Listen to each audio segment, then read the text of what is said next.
Ice as, जब पृथ्वी बर्फ में बदल गई। कल्पना करो, एक ऐसी दुनिया जहां सूरज की रोशनी भी ठंड के आगे बेबस हो जाए, जहां चारों तरफ बर्फ की सफेद चादर बिछी हो, जहां नदियां जम चुकी हों और समंदर का पानी ठोस बर्फ में बदल गया हो, जहां हवा इतनी ठंडी हो कि हर सांस लेना मुश्किल लगे।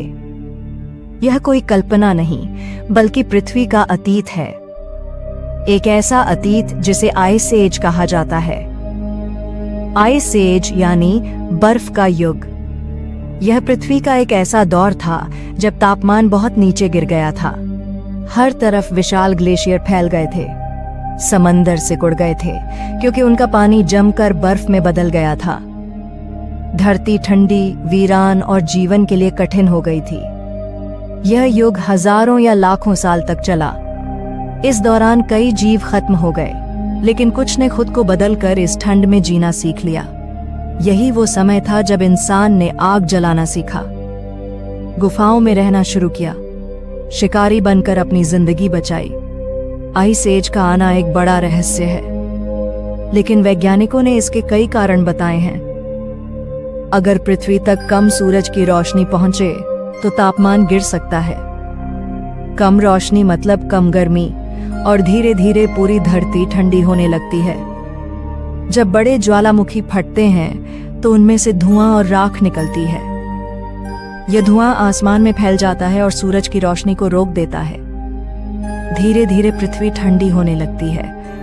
अगर यह लंबे समय तक चलता रहे तो एक आइस एज आ सकता है।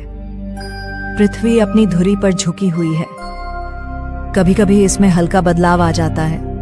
जब ऐसा होता है तो कुछ हिस्सों में सूरज की रोशनी कम पहुंचती है। ऐसे में ठंड बढ़ जाती है और धीरे धीरे आइस एज शुरू हो सकता है। समुद्र की धाराएं दुनिया के मौसम को नियंत्रित करती हैं। अगर इनमें कोई बड़ा बदलाव आ जाए तो पृथ्वी का तापमान गिर सकता है।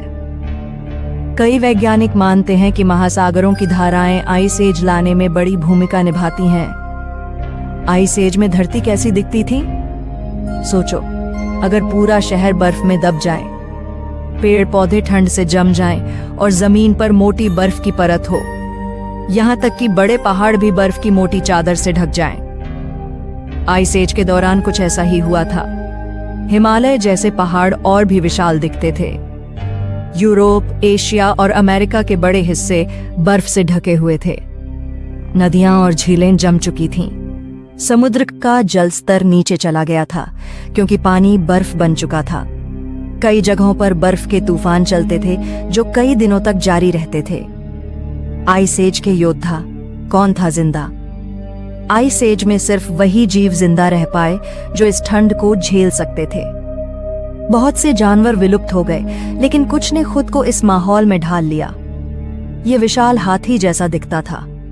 इसके शरीर पर मोटी ऊन की परत थी जो इसे ठंड से बचाती थी। ये बर्फीले मैदानों में घूमता था और बड़े पेड़ों की टहनियां खाता था।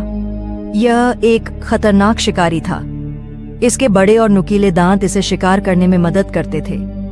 यह छोटे जानवरों और इंसानों के लिए भी खतरा था। यह गैंडे जैसा था, लेकिन इसके शरीर पर घने बाल थे। यह आइस एज की ठंड में भी जिंदा रहने में सक्षम था। आइस एज में इंसानों ने जीने के नए तरीके खोजे। वे गुफाओं में रहने लगे ताकि ठंड से बच सकें। उन्होंने जानवरों की खाल से कपड़े बनाए, आग जलाना सीखा जिससे उन्हें गर्मी मिल सके। धीरे धीरे उन्होंने शिकार करना भी सीख लिया। क्या फिर से आ सकता है आइस एज?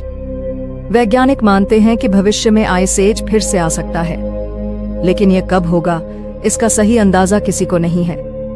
कुछ वैज्ञानिक कहते हैं कि अभी ग्लोबल वार्मिंग के कारण तापमान बढ़ रहा है, इसलिए निकट भविष्य में आइस एज की संभावना कम है। लेकिन पृथ्वी का इतिहास बताता है कि यह बदलाव हमेशा होते रहते हैं। शायद सैकड़ों या हजारों साल बाद फिर से आइस एज आ सकता है। अगर आइस एज फिर आया तो क्या होगा? अगर भविष्य में आइस एज आया तो दुनिया पूरी तरह बदल जाएगी। शहर बर्फ में दब सकते हैं, तापमान इतना कम हो सकता है कि फसलें उगना बंद हो जाएं। इंसानों को नए तरीके से जीना सीखना होगा। कई जानवर और पौधे खत्म हो सकते हैं। क्या हम आइस एज से बच सकते हैं? अगर इंसान विज्ञान और तकनीक का सही इस्तेमाल करे तो बच सकता है। हमें नई ऊर्जा के स्रोत खोजने होंगे, हमें गर्म रहने के तरीके सीखने होंगे। हमें खाने और पानी को स्टोर करने के तरीके विकसित करने होंगे। अगर हम तैयार हुए तो आइस एज को झेल सकते हैं। अगर हम तैयार नहीं हुए तो शायद इंसान इस पृथ्वी से मिट जाएगा। आइस एज पृथ्वी के इतिहास का एक रहस्य है। यह अतीत में आया था और शायद भविष्य में फिर आ सकता है। यह हमें सिखाता है कि प्रकृति कितनी ताकतवर हो सकती है, और यह भी कि अगर हमें जिंदा रहना है तो हमें बदलना होगा। तो क्या तुम तैयार हो अगर बर्फ फिर से लौटे?